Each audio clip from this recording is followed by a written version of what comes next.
La majorité des 100 000 habitants du plateau de Saclay vit dans des logements conçus dans les années 50 et 70, la pire période en ce qui concerne les économies d'énergie. L'urgent après la guerre n'étant pas à l'isolation, mais à la reconstruction. Aujourd'hui, les spécialistes estiment pouvoir diviser par deux la consommation de la plupart des maisons. La moyenne française est un logement de catégorie E, c'est-à-dire entre 250 et 330 kWh par mètre carré par an.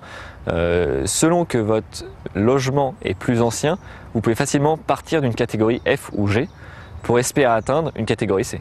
On peut diviser par 2 ou par 3 votre consommation d'énergie. Une isolation complète coûte entre 30 et 40 000 euros, mais sous la pression des professionnels, la facture peut vite exploser et il est vite fait de faire de mauvais choix. Pour éviter aux particuliers des erreurs qui peuvent coûter cher, les aider à faire le tri dans la jungle des offres des installateurs et leur proposer des devis, l'agglomération du plateau vient d'ouvrir un service de conseil dans toutes ses mairies. Pendant très longtemps, il n'y a eu que 2 espaces Info Énergie en Essonne, à Morsan-sur-Orge, à la Vichy-Châtillon. Et donc il y avait un manque géographique sur un service de proximité à l'attention des habitants. Nos logements gaspillent plus d'énergie que l'industrie et le transport. C'est dans ce domaine que nous ferons le plus d'économies, mais c'est aussi le secteur dans lequel les citoyens se disent le moins bien informés.